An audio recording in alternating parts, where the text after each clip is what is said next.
Hello, hello. Everyone got their coffee? We got to start the day with some coffee, so I hope you're all well caffeinated, ready to go. Good morning, everybody, and welcome to the first plenary session of today, Designing the Future. And if you'd like more info on this session or any of the speakers you see on stage, please check out your Cvent app that can give you all the info that you need. If there's one theme that's going to connect all three of the topics that we're going to cover today in our presentation, it's this. The future of opera will depend not only on artistic excellence and connection to our audiences, but on our willingness to rethink how we are working. Across the field, and not just in the opera field, organizations are facing very familiar pressures.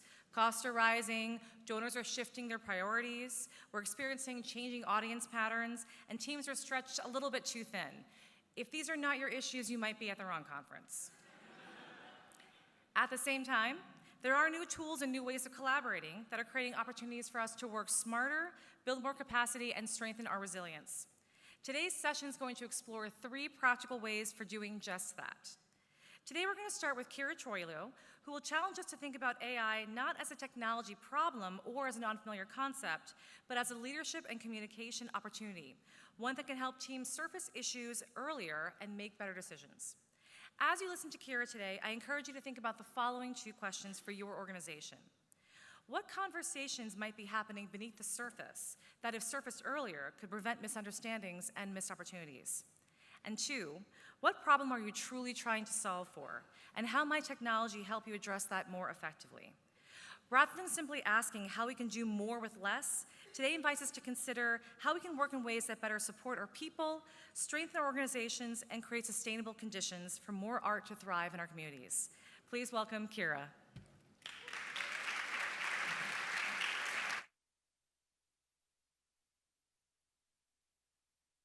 Good morning, everyone. Thank you.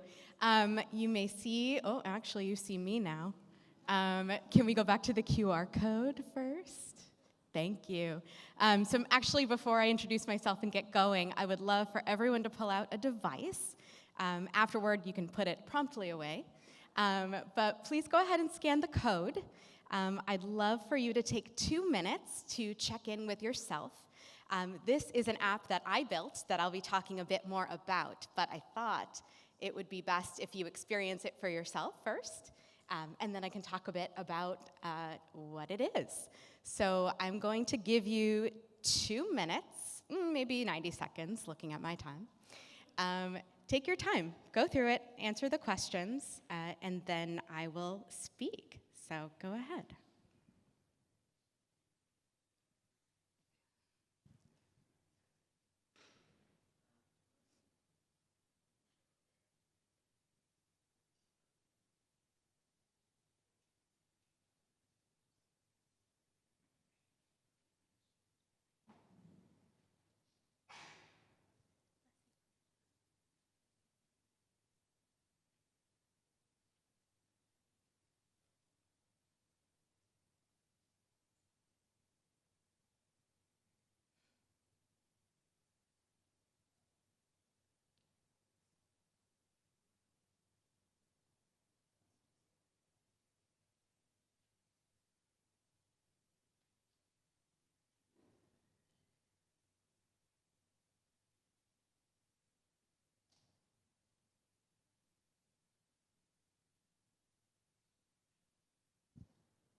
Okay, I'm going to give you about 30 more seconds, and then this will be saved on your phone for if you want to pick it up again later.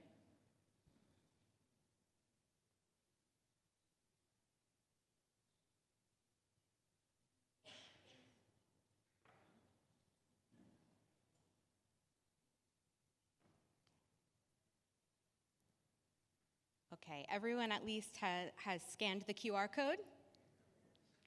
Amazing, okay. Great. So we'll come back to that. It's on your phone, so it will be there when we come back to it. But I just want to say first that if you told me 5 years ago that I would be speaking at the Opera America conference about AI, I would have asked you what part I was playing and what was the new show we were doing. This is a very surreal thing for me to be here talking about, AI and at an opera conference. My name is Kira Troilo. I'm the founder of Art and Soul Consulting. And what we do there is we help creative teams to tell the truth early and collaborate together under pressure. This has taken me through a lot of different, what I call elephants. What I do is kind of help teams to name the elephant in the room so that we can get on the same page about it.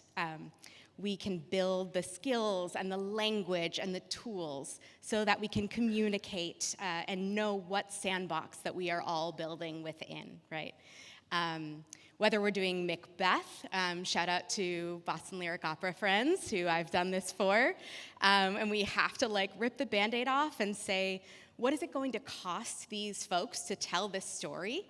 What are the mental health implications? How might we have to take care of each other? What's off limits? What's on the table, right? Or we're doing the magic flute, and there are some things we've got to talk about before we get on stage, right? So that is what I've been doing. I spent, I'll tell you, maybe 25 years on stage as an actor, choreographer, director, and really what I noticed was that there was a missing job in the arts in general. I'm a musical theater girly, but I work in opera too. And I was always kind of wondering, where is the person whose job it is to help us navigate those offstage conversations, rather than just jump in and do it. So, little background on me, I just literally quit my job and started Art and Soul Consulting in 2022 on the premise that this job was needed, and I emailed, I think, 40 theaters that I'd worked with, and 5 said yes, and I'm still here doing what I do today. So that's what brought me here. And then, how do we get to AI from there?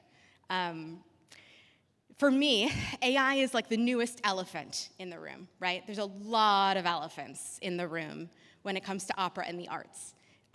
Rampant burnout. Rebecca just said, how are we using cut budgets and understaffing and all of this to do the work we need to do, right? So to me, AI is just the next elephant that we need to figure out how to discuss and learn about and grow from. So I was very, very fortunate. I have some really amazing colleagues. I'm an entrepreneur, small business owner. So I have some colleagues who were we need to come together and share what we know and what we've learned so that we're not alone doing this, right? So my friend Zena Collins, who is an expert in emotional intelligence, also a Black woman in London, or from London, she essentially was I'm seeing the news, I'm seeing, AI and scary things and things being built, and I'm mostly concerned about the fact that, about who I'm seeing in the building of it and who I'm not seeing. So that was about a year ago, and she said to me and some of our other colleagues, a psychologist as one of them, an educator, these are not tech people. And she said, what if we get together every Friday morning and just commit an hour to learning about AI? At the time, I knew nothing about it. And I was okay, yeah, I will always use more community, let's get together and do this. So it's been a year. It started as an AI learning circle for 4 or 5 of us. And now there are 25 Black and brown entrepreneurs and small business owners. We meet every Friday at 9. Sometimes we vent about the world. Sometimes we talk about the latest ethical issue on the table and what we think and feel about that. We all have very different opinions, and those are all welcome. And then sometimes we build, and we talk about what we've learned and why and how we're building, right? So it's been a year. So we've been lucky enough that has shifted from an AI learning circle to an AI mastermind. So the thing that I need to share with this room is that what I've learned and what I continue to learn on Fridays And then going into arts organizations and talking to folks and helping, the massive gap that I see between what I'm learning and what conversations we are having and not having in the arts is concerning to me, because I know that we, and I mean that all of us as creatives, need to be a part of the conversation. I feel very strongly about that. So I'd love to share a bit.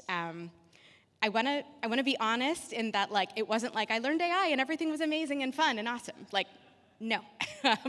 Unfortunately, that wasn't the case. There was a learning curve. It took time. It took, like, everything I teach for my other work is, like, we have to be okay with a growth mindset, with, like, I don't know everything, and I have a lot to learn, right? So I will say that the change for me happened. I started to see it happen after a few months of being like, how do I learn these tools? Which tool do I need to learn? And I started asking, like, which questions am I uniquely qualified to solve, right? So then I started thinking about my work in rehearsal rooms and trying to help teams navigate, like, racial conflict and generational divides and, like, conflict aversion in the first place, right?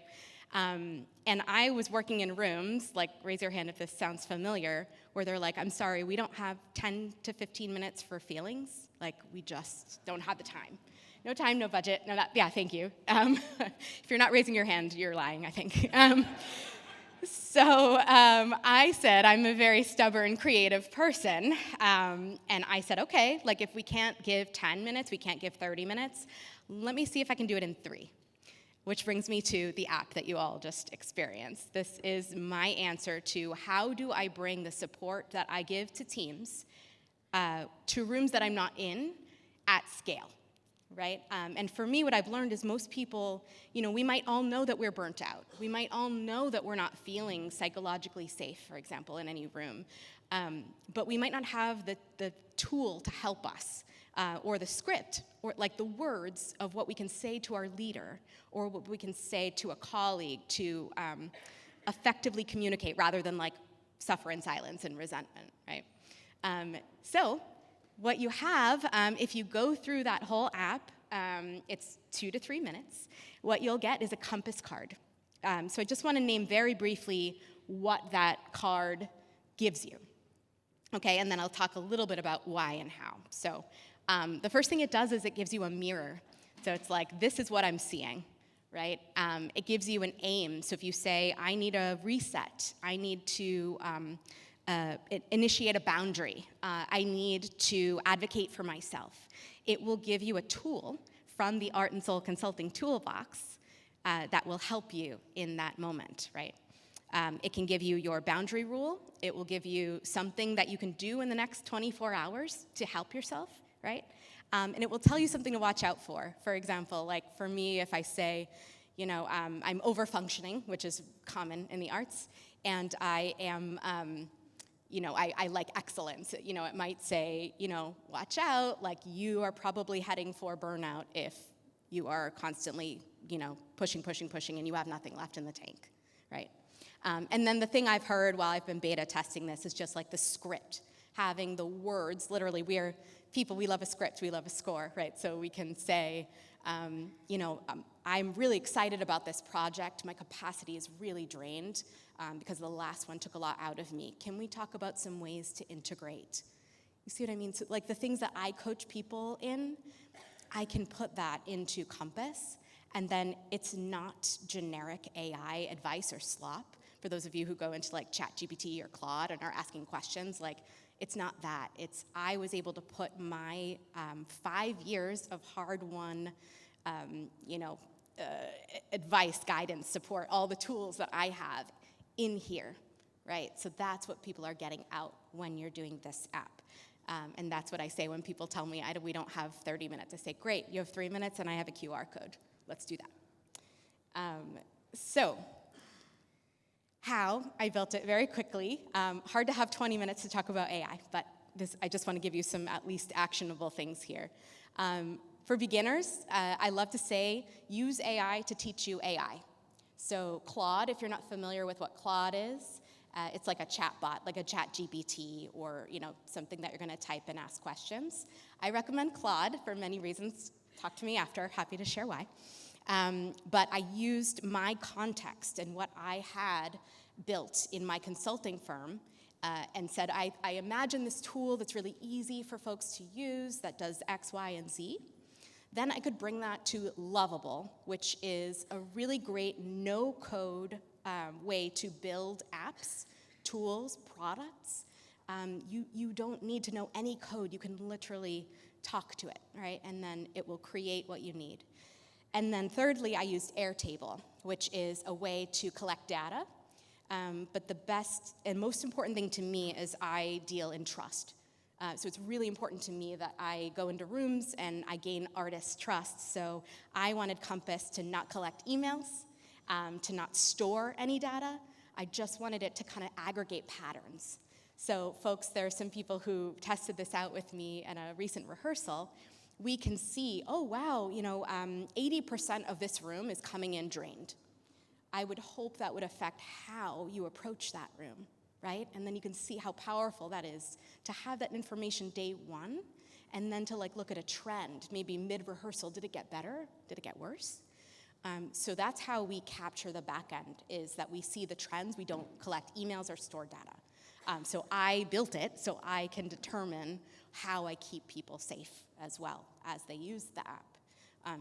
So I hope that kind of gives a little bit of feedback there.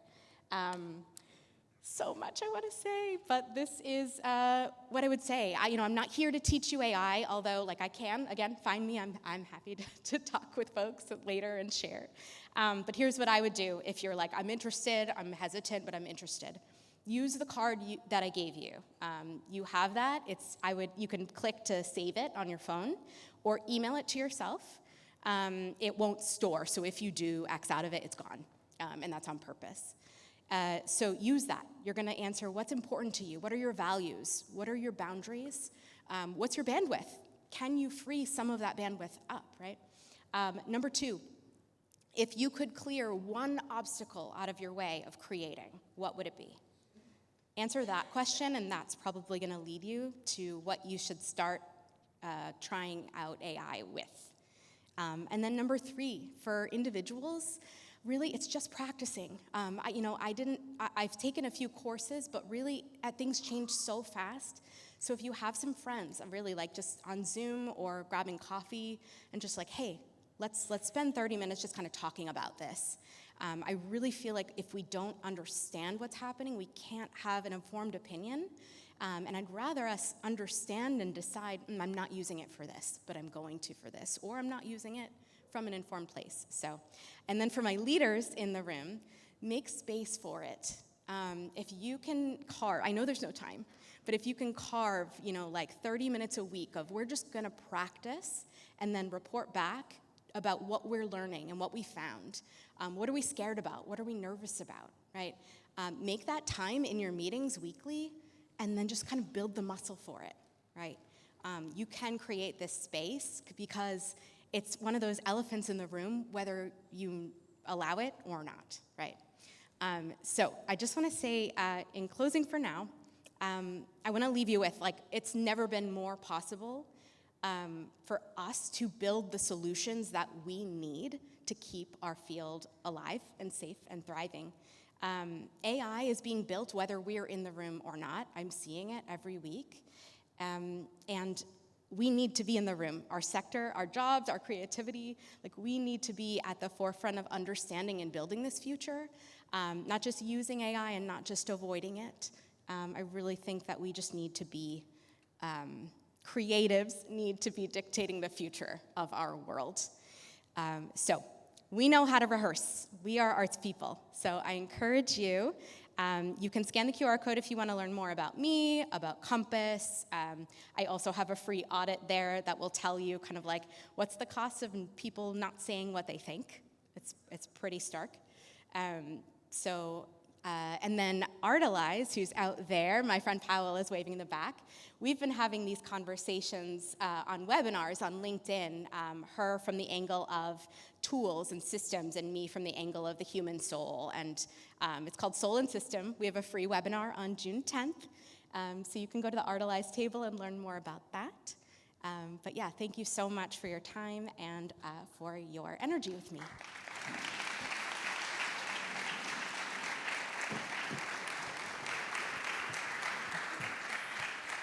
Kira, before you go, I just want to ask you one follow-up question. One of your most powerful ideas about AI is that it's not the problem, it's more so amplifying what's already happening on the team.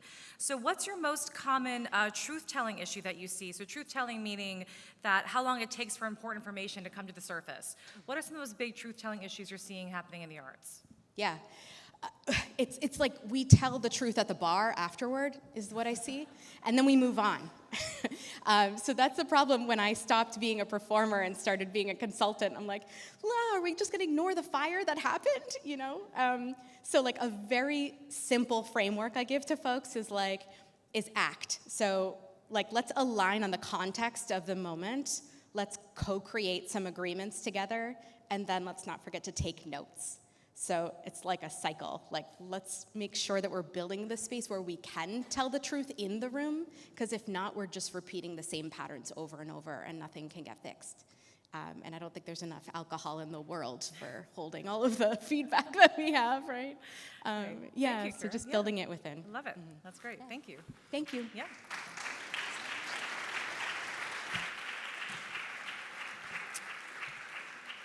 Next up, we're going to have Justin Birdsong, who's going to explain how opera companies can think more expansively about earned revenue. Ooh. Rather than focusing only on those traditional sources of income that we have. He's going to challenge us today to consider the assets, the expertise, and creative resources that we already have, and how they might be leveraged in new ways to support both financial sustainability and mission impact. As you listen to Justin, please try to keep these two questions in mind. What assets, expertise, and intellectual property does your organization already have that could be leveraged in new ways? And two, which ideas for earned revenue align most naturally with your mission and your strengths? You may learn from Justin's presentation that some of the most promising opportunities for your organization and for growth may already be hiding in plain sight. Please welcome Justin. Good morning, folks. And thank you, Rebecca. And now I get to see if I can juggle all of these different devices in my hand all at once. Good to see everybody. Thank you. I'm Justin. I use he, him pronouns. This is my first opera conference, but I myself am a recovering opera singer. So I come into these conversations with my own experience as a performer and an arts administrator. So I'm here to talk to you about the scintillating tale of earned revenue diversification. Woo! But because I'm coming to you from experience, we're unfortunately going to bring down the tone first to start. We're going to start with a tale of woe and constraint, and then we're going to move, hopefully, into a tale of hope and liberation, so kind of like a Fidelio or a Super Mario Brothers or K-pop Demon Hunters, classics, right? We all know this story. So come with me on a journey. Let's see. All right, so first I would need to ground us in a number of things that we know to be true about the current context in 2026. So the first is sector-wide financial headwinds, right? So US charitable giving has finally begun to recover post-pandemic. It hit $592 billion in 2024, which is the first real growth in 3 years. But that headline masks a deeper problem, which is that the donor pool itself is still shrinking for the fourth straight year. So the signals of a continuing shift in which organizations are relying on more dollars from fewer and fewer donors and grant makers continues. So as we look to the future, plans built on flat or rising revenue assumptions could be risky. And unfortunately, we need to start thinking about more zero-based budgeting, shorter reforecasting cycles, and things like that that are now, unfortunately, table stakes. Resources are drying up. So the surplus of COVID relief funding, as we all now know, has ended. And that cushion that helped many organizations survive through that pandemic era, that resource is out of the question. We're also seeing from Opera America's own research that first-time donor retention has fallen to just 19%, and overall retention sits at roughly 32%. And the cost of acquiring new donors just keeps rising. And then there's the Verismo drama that is our state and federal government over the last decade or so, right? So 85% of nonprofits report being impacted by federal funding changes, with 82 now pursuing more private and corporate grants as their primary adaptation strategy, even though those themselves can be really challenging sources of revenue to renew year over year. So every organization needs a what if that grant or major donor disappears tomorrow kind of scenario before committing to any kind of multi-year investments. Take a look at this graphic. Does anybody, raise your hand if you feel personally attacked by this graphic. In some ways, this is kind of the perennial experience I know of anybody working in nonprofits or in the arts in general, but if you can believe it, the drowning is getting worse. The average nonprofit staff turnover right now sits around 19% versus 12% across all industries. I don't actually have an arts or opera specific version of that stat, but if anybody else does, I would love to see it because I bet it's even more dramatic. And a study in 2025 found that nearly 7 in 10 nonprofit employees, 7 in 10 nonprofit employees reported that they would be looking for a new job in the coming year. And then in our industry, we have this additional fun layer of that there are some sectors, particularly in some major urban centers, that suffered significant brain drain from the performing arts after career theater professionals left the industry during the pandemic and have not returned. So organizational planning that ignores staff well-being, as we were just hearing from Kira, and succession risk for your board, for your senior staff, or your executive directors will hollow out execution capacity just when agility is most needed. Then there's our friend technology and AI, as we were just talking about. This one's fascinating because the rate of change is moving so fast in AI that yesterday's AI strategy may already be outdated today. Just 2 years ago, 92% of nonprofits reported feeling unprepared for AI, and this has shifted. So this year, folks are reporting that 92% of nonprofits are using AI, but only 7% have embedded it into their organizational strategy. And so essentially what has shifted is that adoption has arrived, but the strategy has not. The sector has gone from almost nobody is using it to almost everybody's using it, but almost nobody is using it well, which researchers are calling an efficiency plateau, which I think is a very cute way to put that. So beyond the incremental efficiencies gained by staff through things like ChatGPT or Copilot to get through tasks quicker, there is just a general disconnect between the benefits that AI could offer on an organizational scale, like being embedded into your goal setting, budgets, performance indicators, and the readiness and data maturity that an organization would need in order to leverage it more effectively and remain competitive. Unpredictable market and donor behavior. We already talked about how fewer donors are giving more dollars, which means revenue is concentrating and forecasting is getting harder. Opera America's Understanding Opera's New Audience research confirms that new audiences behave fundamentally different than the historical audiences, and retention from newcomers to regular attender is measured in years, not in seasons. And then there's the changes in giving vehicles, donor-advised fund assets. They reached $326 billion in 2026. So the money is out there, but it is still sitting now in vehicles that are more controlled by the individual donor and less by the philanthropists and by the organizations themselves. So the future of individual giving, it will likely depend on engaging DAF holders and spend-down philanthropists who are looking for faster, more evidence-rich impact. So when you layer all these things together, what you get is a picture where revenue environments, in this revenue environment, that it's harder to forecast with confidence using the tools that most companies have been relying on. The new audiences and the new donors are both real, but neither are behaving as predictably to rethink how we model, price, and cultivate their attendance. Which brings us, of course, again to attendance. We know that attendance has not really returned to post-pandemic levels for some companies. The ratios are looking better, but the top-line percentages are doing a lot of the lifting. If you kind of look at the idea that box office has returned, but at the largest level of companies, box office revenues are still behind by 8 percentage points as opposed to where they were in 2019, roughly 24% below pre-pandemic levels. So they are competing, of course, against all of the Amazons of the world, all of the other noise companies, other nonprofits, other arts organizations that have trained our donors and supporters to expect levels of treatment around personalization, targeting. They are competing not just against everybody else for that shrinking donor pool that we talked about at the top of the slide, they're competing against the entire consumer marketplace, right, for attention, loyalty, and dollars. So as we start to think about, then, this tale of woe that we just sat in, that we all understand, as traditional tentpoles of support dwindle, what are the untapped sources of revenue that we could start exploring? What do we already have that you might have to leverage? I believe that you already probably have a lot more than you are able to sell currently. And your opportunity here is to identify and activate the assets and talents and ideas that already exist in your organization across physical assets, human capital and expertise, and content and intellectual property. Just 3 ideas to start. This is hardly a comprehensive list. So with physical assets, the most obvious ones are going to be things like your venue rental. If you own a property, if you own a space, or you own production inventory, these are things that you can sell or lease for corporate events, TV and filming locations, private events, even memorial services, costume set and prop rental, score and archival licensing, and equipment rental for your stage, like your lighting rigs, audio systems, staging hardware.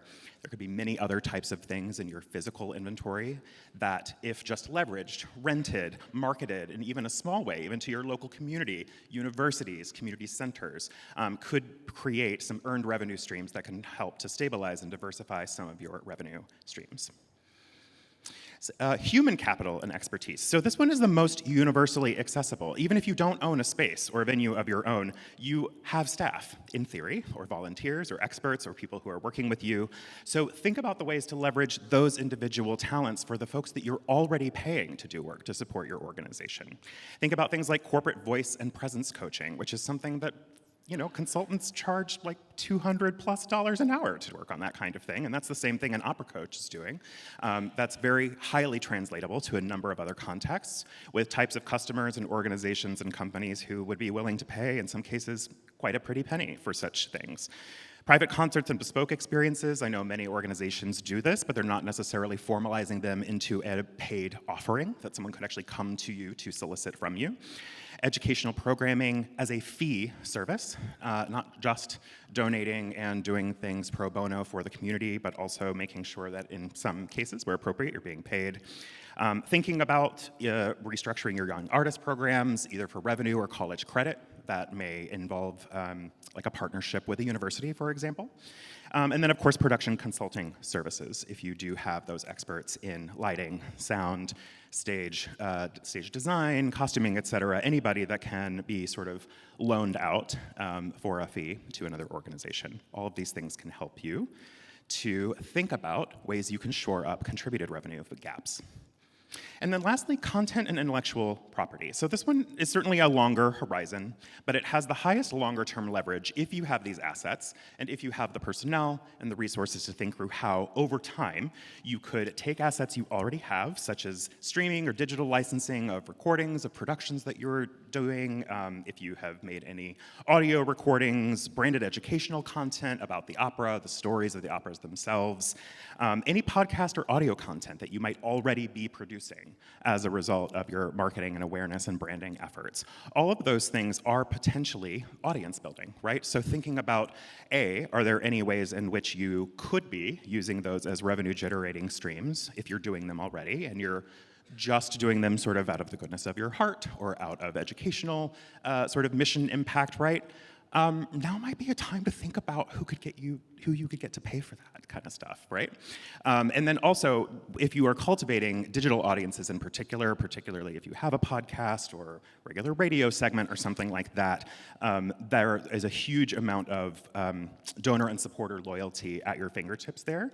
You want to make sure that you are doing everything you can from a data capture perspective to be able to somehow identify those ephemeral listeners out there in the world, listeners and subscribers, to sort of get them into your file, get some piece of identifiable information that would allow you to actually make contact with them and cultivate them in a more long-term engagement, hopefully one day moving them up the ladder of engagement to a donor.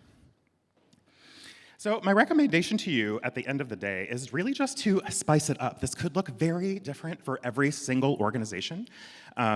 I think there could be all sorts of different opportunities other than these sort of ones that I've listed here that your organization could be uniquely situated to do, particularly in your local context. There may be some particular lever that is available to you that isn't even available to somebody else. So I think the thing that I would recommend is short-term, time-delimited experiments. So manage your budget, set parameters for your time, be clear about the outcomes that you intend to achieve, and be sure that you have figured out how you would measure them to know it is working. Otherwise, you're really just taking on more risk if you can't determine whether or not this investment of time, energy, money, resources, et cetera, is actually paying off in the long term. And honestly, I would actually recommend that no matter what you're doing. Even if you change nothing and take none of this advice, I think measurement and evaluation in general across anything that you're doing is going to be a really strong way to undergird the way that your organization makes financial choices and sets priorities at the organizational level in order to maintain its own sustainability without sacrificing artistic excellence at the end of the day. So where possible, see what kind of lower risk pilots you can run to prove your concept before you double down on that investment. Alrighty, last here, we have a worksheet here. There it is, I think it is available on the conference app or will be soon. You can also scan this QR code or visit this tiny URL. This is just a tiny stub of a thought exercise. It is an earned revenue asset audit that includes some of the highlights of the slides here on one side and a grid on the other side so that you can start just walking through this on your own when you get home.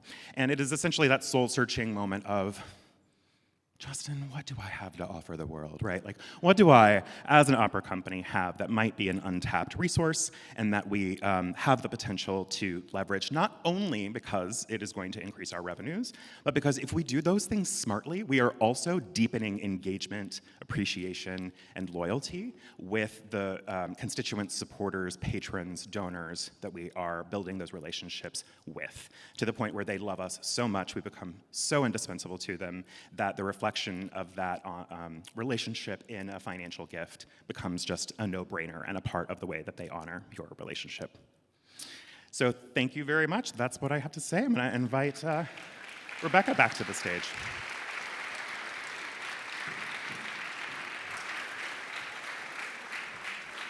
Thank you, Justin. Your information about earned revenue and different assets is so valuable and so timely, so thank you very much for that. You know, as we get ready to think about what kinds of assets we have at our organization, what's one assumption that arts organizations need to let go if they want to be more efficient, more resilient, and embrace these concepts? Really great question. I think one is the idea that efficiency and artistic excellence are in tension. I think they are in tension, and so I think that that is perfectly fine to recognize, but that tension is resolvable, and it's actually a tension that is healthy. We have to be able to balance the efficiency and effectiveness and long-term sustainability of the organization with the artistic excellence and impact that we're looking to provide. So one of them is just embracing the fact that those two things are always going to be in tension. You're going to have to make choices day by day based on what's hitting you in that moment. Excellent. Thank you very much, Justin. Absolutely. Thank you. Yeah.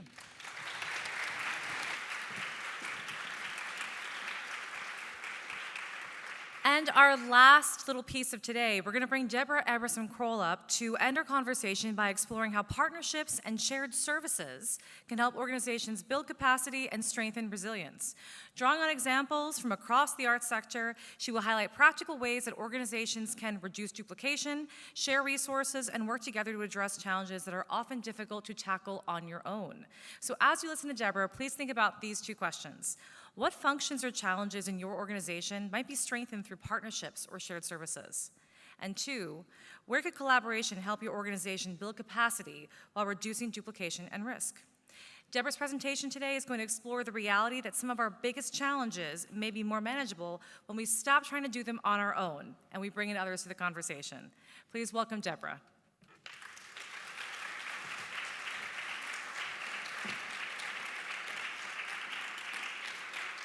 Hi, everyone. Hi, I'm Deborah Abramson-Kroll, a principal consultant with Skeleton Key Strategies. So I work closely with Justin Day today. Moving along. So a lot of our work at Skeleton Key is about delivering operational and organizational change, data strategy, and technology strategy for some of the world's biggest nonprofits. But we also have a line of business that is really dear to my heart, working with the smaller, much scrappier arts organizations, the kind of organizations that can really experiment and have a particular kind of agility, if not the resilience that you might find in a global NGO or a major opera company. So the quote on the screen here is taken directly from the Introduction to Health and Wealth.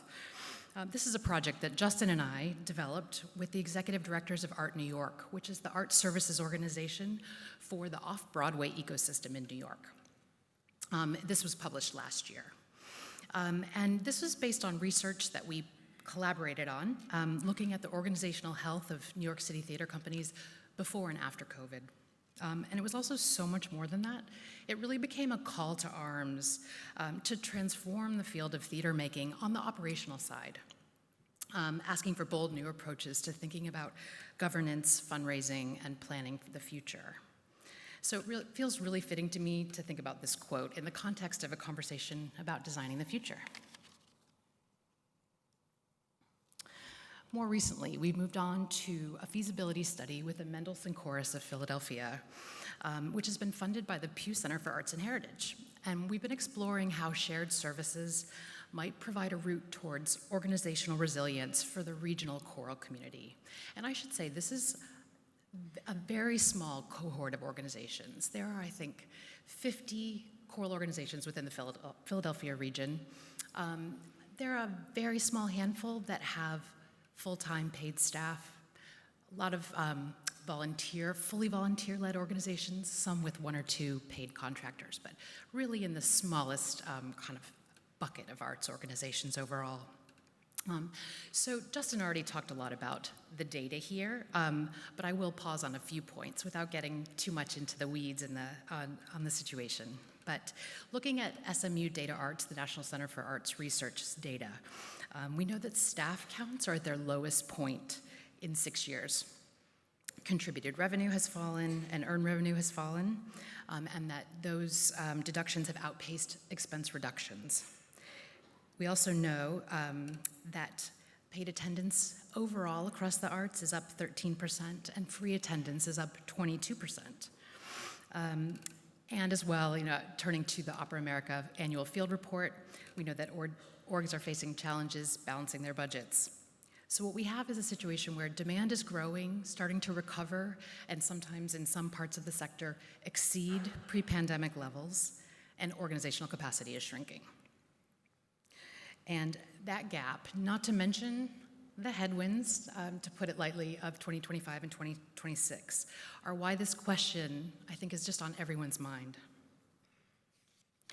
So in working with the Mendelssohn Chorus and these local groups, we ran a survey, we brought the community together several times, we did some co-design workshops with the community, and we heard a lot of things like, I'm the executive director, and I also hem the choir robes.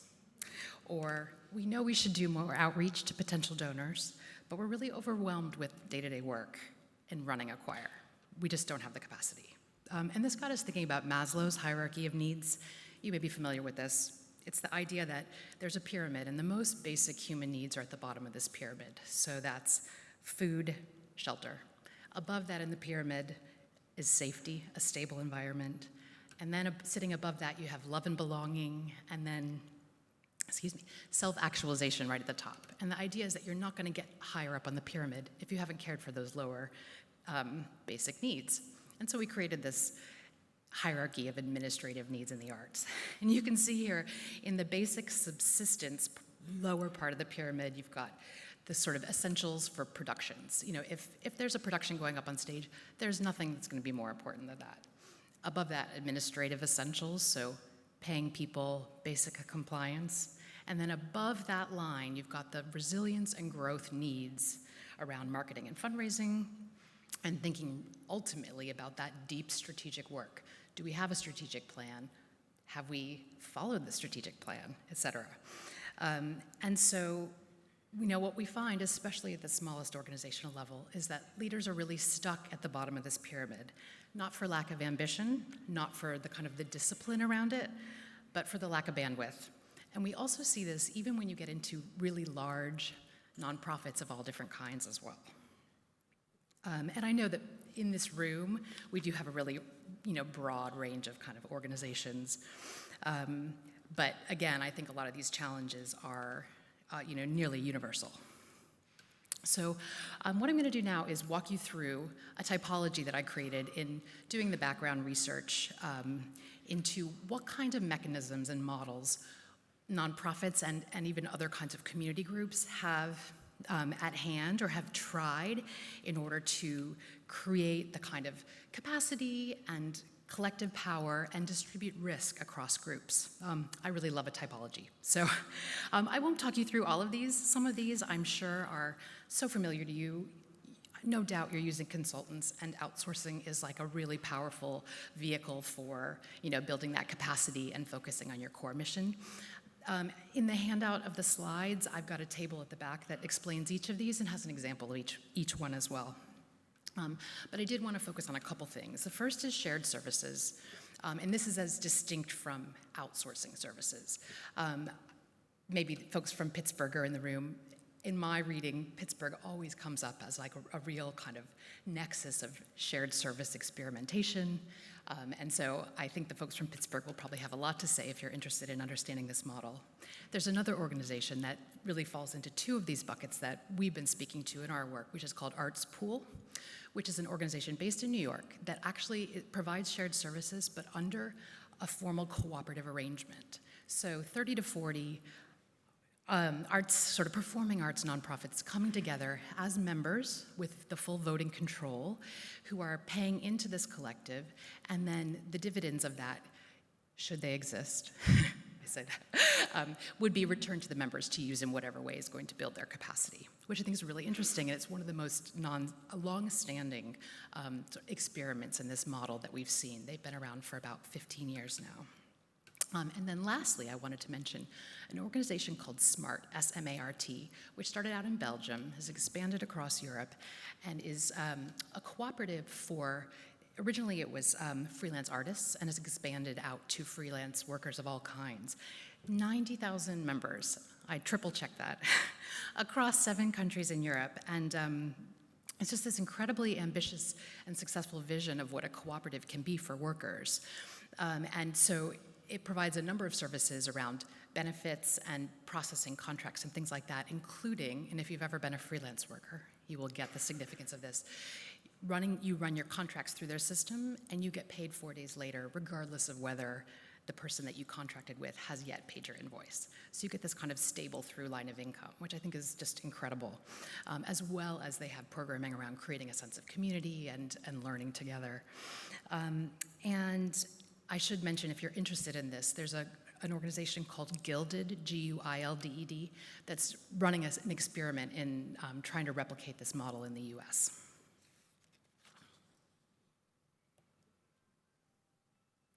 So I was in the crisis response conversation yesterday, and I was so heartened to hear all of this real energy around connecting and the value of connections and connectivity in responding to crises. And I think that going beyond that, the way that we can build connections in advance of a crisis is absolutely essential. So if you're interested in these models more like cooperatives, more where you're building internal capacity, even sometimes in very intangible ways, and if your organization has the kind of nimbleness and the ambition, or you're feeling the burnout of managing an impossible budget, I really encourage you to read up on what a cooperative can do for you. There's lots of published literature. Cooperatives officially, in their kind of worldwide mandate, have the obligation to and responsibility to communicate the value of cooperatives. So there's a lot of materials available. But if you're interested in hearing more about cooperatives and collaboration, Daniel Park is speaking about that later today. And then in terms of partnership, I also wanted to mention Vincent is leading a session on the co-production assembly, so partnership speed dating tomorrow, which sounds amazing. And maybe there'll be some cooperatives that emerge from that. So home stretch here. I wanted to share 3 findings that came out of the literature review that we did with the Mendelssohn Chorus. The first thing seems kind of obvious, but sharing those things that are not related to your creative output, the things that can be replicable and they become more efficient at scale, those are kind of a sweet spot for sharing services. And be very careful, though, and I say this as part of an organization that works with around data strategy, be very careful around outsourcing your data. Think carefully about that. Think about the trade-offs that you're making if you don't have that data expertise in-house. The second one is that shared services are often really dependent on contributed revenue for a very long time and possibly forever.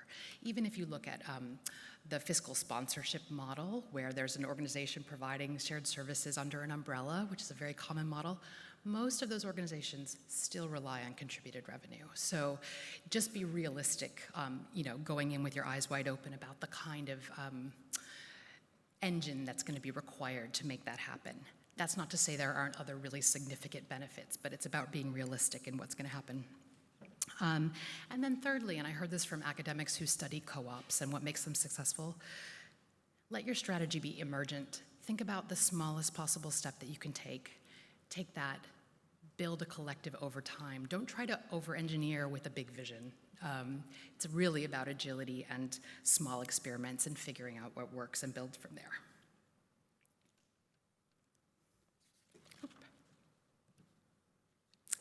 Great.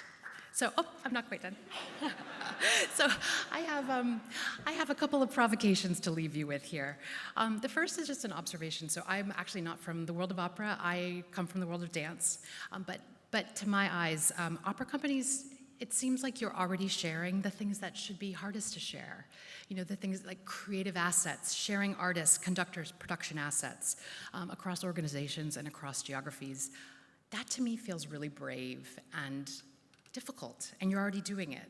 If you're co-producing, could that trust extend towards sharing some kind of administrative structure, an audience development project, or building organizational capacity through knowledge sharing, getting together, having lunch? What could happen? If you're one of the larger anchor institutions in a region, what could you unlock through partnering some kind of shared services initiative in partnership with your smaller regional neighbors? And thirdly, when we think about efficiencies, can we do so in a way that builds people power and enables more music in the world rather than in terms of reducing headcount and cutting budgets? How can our choices look different when we build the human connections first and foremost? All right, thanks.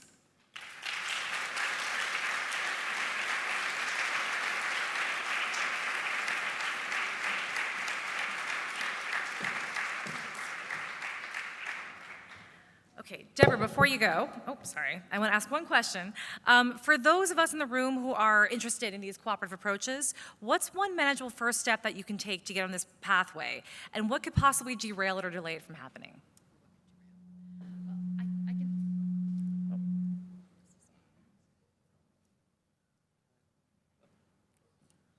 Hello? Okay. Sorry about that. So small steps. I think with the Mendelssohn Chorus, we're on our way to creating some kind of collective. We don't know what that's going to look like yet. But the first step that we took was just buying a group of leaders lunch and bringing them together with the simplest prompt, like, what are your challenges? And we broke those out thematically into like a structured workshop. But just getting those people in the room and finding out the common points of interest was a first step. I think one of the concrete things that they'll probably do that propels that forward beyond just talk, which feels important, is sharing their schedules. So before they're published, they're going to bring those all together on a set date in enough time that if they decide, if they find out that there's some kind of synergy around repertoire, they can, play that off. They can build some shared marketing around that. They can invite people to hear two versions of the same piece of repertoire, So, and sharing that information is a way to build trust and kind of start to make something feel concrete even before you're getting into how are we going to govern ourselves and how do we make decisions and all of that. It's just about coming together, but with some kind of shared offering, I think is really essential. And the second part was what happens when something goes... What can derail that? What can derail that? Yeah. I think... I think if you go in and you're trying to be too transactional, that can be detrimental. Trust has to come from a place of authenticity. And so you have to come in, be authentic, and follow through on your commitments. And as soon as this starts to feel hollow or performative, then you've got a problem on your hands. Great. Thank you. Okay. Thanks very much.